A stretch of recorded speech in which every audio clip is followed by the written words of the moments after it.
So, what in the world does a flock of birds have to do with a multi-ton space shuttle? I know, it sounds like the beginning of a weird joke, but the answer is actually a major breakthrough in engineering.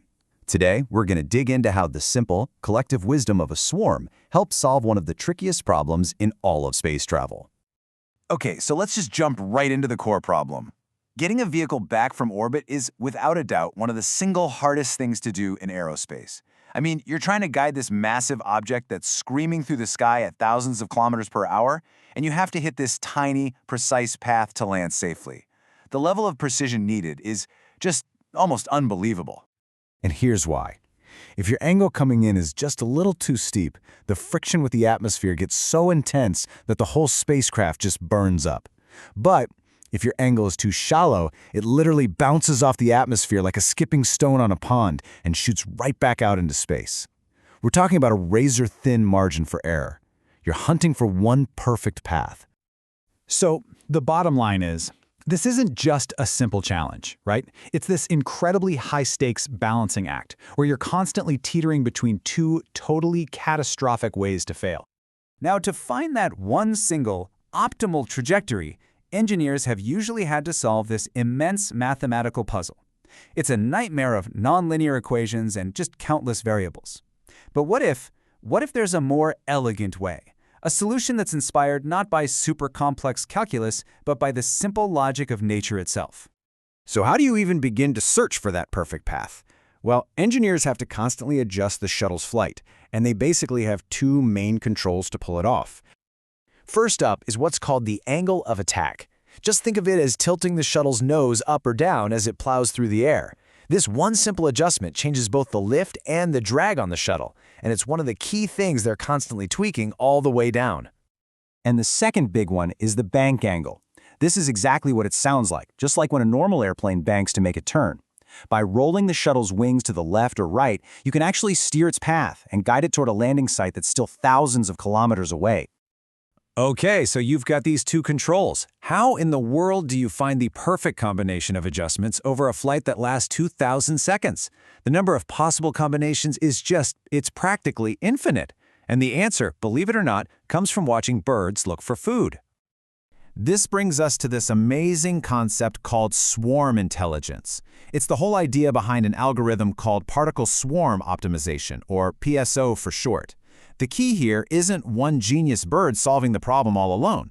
It's about the collective intelligence, the wisdom that just emerges when a whole group works together. And this right here shows you how it works, and it's just brilliant. The algorithm starts with a whole swarm of random potential solutions. They call them particles. Now, each particle remembers its own personal best find. But, and this is the secret sauce, the entire swarm also knows the single best solution found by any particle so far. And it's that shared knowledge that lets the whole group learn and adapt, and they zero in on the best answer way faster than any single one could. It's a really cool idea in theory, right? But how do you actually apply that to a spacecraft? How do you get a swarm of computer code to fly a virtual space shuttle? Well, the analogy lines up almost perfectly. In the algorithm, each particle isn't a bird, it's an entire potential re-entry path, all the way from orbit down to landing. And the food that they're all hunting for? That's it.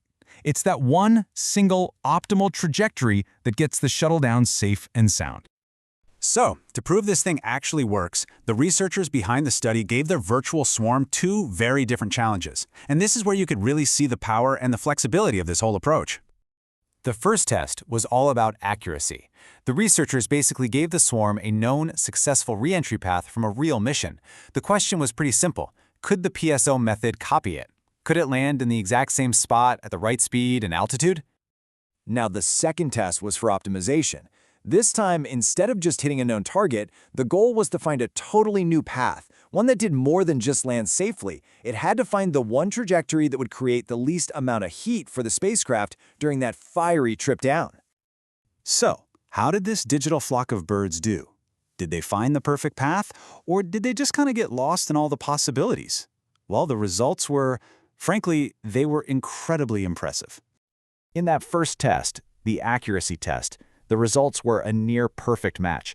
I mean, just look at the final latitude, altitude, and velocity. the numbers found by the PSO swarm were almost identical to the actual flight data they were trying to copy. In fact, when they calculated the final error for all the key landing parameters combined, it was less than 1%.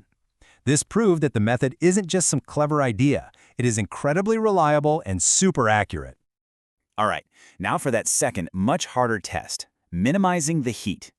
This time, remember, the swarm wasn't following a map. It had to find the best possible route all on its own. And it did it. It successfully discovered a completely new trajectory that resulted in the lowest possible heat load. And here's why that matters. This has huge real-world implications. A cooler reentry path isn't just some number for a research paper. It could actually let engineers use lighter, maybe cheaper heat shielding materials. And that, in turn, could reduce the total cost and weight of future spacecraft, making them safer and way more efficient. So, the real takeaway here is the incredible, and maybe often overlooked, power of looking to nature for answers. By translating the simple, emergent logic of a swarm of birds into computer code, we can uncover these elegant and super efficient solutions to some of our absolute toughest technological challenges. It really makes you wonder, doesn't it? What other huge, complex problems in medicine or logistics or computing are just sitting there, waiting for a solution that's inspired by the beautiful and efficient systems that have been evolving all around us for millions of years? That's definitely something to think about. Thanks so much for joining us.